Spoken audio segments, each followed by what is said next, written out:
조갑제 TV 시청자 여러분 안녕하십니까? 2026년 1월 16일 오후 1시입니다. 이번에 장동혁에 의한 한동훈 제명 공작이 실패했습니다. 실패했다는 것은 제명에 실패했다는 뜻이 아닙니다. 제명을 하려고 하다가 장동혁과 그 주변 세력의 정체와 실력을 다 드러내 버렸기 때문입니다. 비로소 국민들이 장동혁이 거국하다, 장동혁이 불법적이고 무도하고 무식한 사람들이다. 장동혁 그룹이 대한민국의 위험 요인이다. 장동혁뿐만 아니라 장동혁 뒤에 있는 윤석열 묶어서 이 세력이 대한민국의 정치판에서 상당히 문제점이구나 하는 것을 비로소 알게 되었습니다. 이게 장동혁의 최대 실수입니다. 그리고 국민의힘 소속 국회의원들도 이 정도 인구라, 이 정도로 엉터리구나 하는 것을 느꼈을 것입니다. 그러니까 여야를 떠나서 거의 모든 언론이 집중적으로 장동혁을 비판하고 있습니다. 민주당도 한동훈을 비판하는 게 아니라 장동혁을 비판합니다. 12월 3일 비상계엄이 내렸을 때 그때는 여야가 없었어요. 헌법을 지킬 거냐, 헌법을 파기하도록 내버려 둘 거냐 하는 기준으로 해가지고 쫙 깔렸습니다. 그때로 돌아갔습니다. 즉 장동혁이 윤석열 세력이므로 이 장동혁 세력을 가만두서는 안 되겠다 하는 여론이 형성되었고, 이 여론 속에서 장동혁이 한동훈을 제명하든 말든 장동혁의 운명은 이미 결정되었다고 생각합니다. 그런 점에서 치명적 자폭을 한 거죠. 역사의 조연 중에 이런 역할을 하는 사람이 있습니다. 주인공을 빛내게 만들기 위해서 스스로 이 소모품이 되는 사람이 있습니다. 바로 이 장동혁 같은 사람이 역사의 소도구이고 소모품입니다. 이런 상황을 가장 잘 요약한 사설이 오늘 조선일보 사설 3개 중에 맨 앞에 나와 있는 이 제목의 사설입니다. 국힘 새 당명 뭐로 하든 본질은 윤어게인당 아닌가. 당명을 윤어게인당으로 바꾸는 게 정직한 당명이 될 것이다라는 뜻입니다. 소개해드리겠습니다. 국민의힘 내부에서 한동훈 전 대표 제명 파동에 우려하는 목소리가 커지고 있다. 15일 열린 의총에서 발언한 의원 상당수가 당원 게시판 게시글이 한동훈이 제명될 정도의 죄냐며 지도부를 성토했다고 한다. 지금은 우리가 누구를 단죄할 때가 아니라 스스로 속죄할 때라는 발언도 나왔다.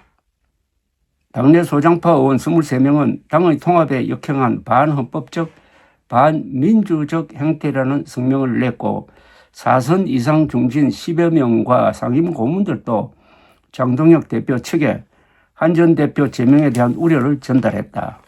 초선에서 중진, 원로까지 대부분 반대한 것이다. 오세훈 서울시장도 한동훈 제명은 공멸이라며 왜 자멸의 길로 가나라고 했다.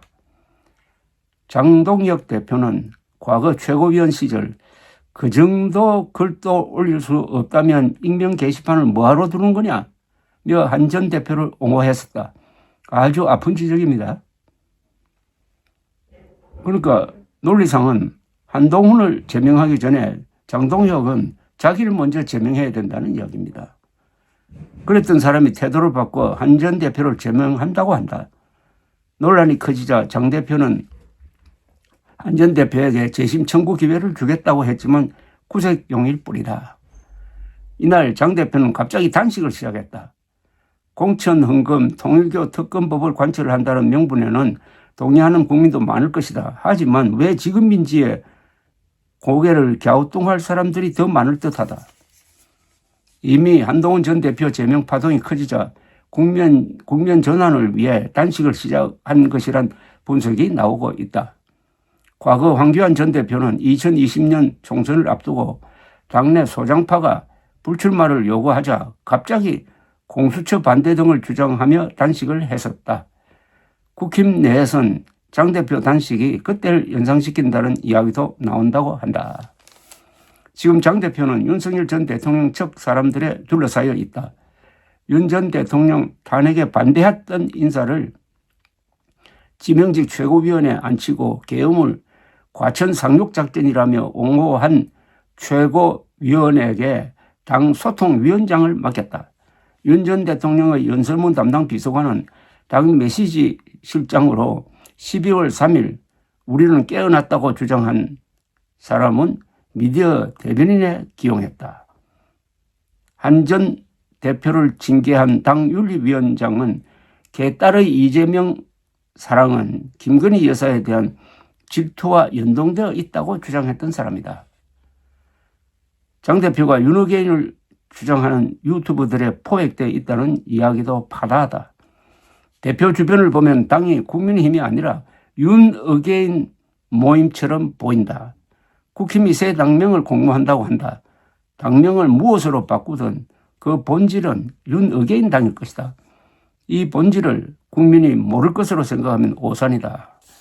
이번에 드러난 장동혁과 그 주변 세력, 뭉뚱그리면 윤어게인 세력 또는 거구파 또는 거구 컬트 그룹의 중요한 점이 하나 있습니다. 이게 폭로되었습니다. 이들의 무능함입니다. 이렇게 무능할 수가 없습니다. 첫째, 당무위원회, 윤리위원회가 내어놓은 결정문이라든지 무슨 발표문을 보면은 도대체 문법에도 맞지 않고 그 안에 사실관계가 틀립니다. 더욱 기절할 만한 일은 한동훈 제명 결정 해놓고 발표한 그 결정문의 수준입니다. 그 결정문의 가장 중요한 대목은 당원 게시판 글은 한동훈이 쓴 것으로 보인다고 했어요. 그래서 제명을 결정한다는 논리입니다. 그런데 몇 시간 있다가 그게 아니고 이렇게 나온 겁니다. 그게 아니고 그 글이 한동훈이 썼는지 안 썼는지는 수사를 통해서만 확인할 수 있다고 했습니다. 어떤 사람에게 사형을 선고를 해놓고 사형 집행하려고 하는데 갑자기 판사가 그게 아니고 내가 사실 확인을 좀 해봐야 되겠다. 좀 기다려달라. 라고 하는 꼴 아니겠습니까? 이 경우에는 기다려달라는 말도 안 했습니다. 당연히 우리의 제명 결정은 사실 확인해서 착오가 있었으므로 보류하겠다고 해야 되는데 조금 있다가 또 정정 공지를 해가지고 이번에는 한동훈 가족 명의로 쓰여진 글인 것으로 추정된다고 했습니다. 그러니까 한동훈 제명의 근거가 없어져 버렸습니다. 이런 만화가 있습니까? 그러니까 이게 만약 재판정에 가면은 가처분 신청을 하면은 인용되어 가지고 제명 결정이 취소될 가능성이 거의 확실합니다. 이렇게 두서없이 일을 하는 사람들. 그래서 저는 이런 말을 하고자 합니다. 대명천지에 지금 극우파가 되어가지고 윤석열, 장동혁을 추종하는 사람은 머리가 나쁘거나 정직하지 못합니다. 부정선거 음모론을 믿는다는 것은 그건 머리가 나쁘다는 고백 아니겠어요? 그리고 이런 식으로 한동훈을 제명하겠다고 하는 것은 정직하지 못하는 거죠. 그러니 머리 좋고 정직한 사람은 절대로 거구가 될 수 없고 절대로 한동훈을 제명하겠다고 하는 장동혁을 지지할 수 없다는 이야기입니다. 거구는 극좌와 가깝습니다. 거구와 극좌의 공통점은 법을 무시합니다. 사실을 무시합니다. 그리고 인종적 선동을 합니다. 그게 반중이든 반미든 반일이든. 감사합니다.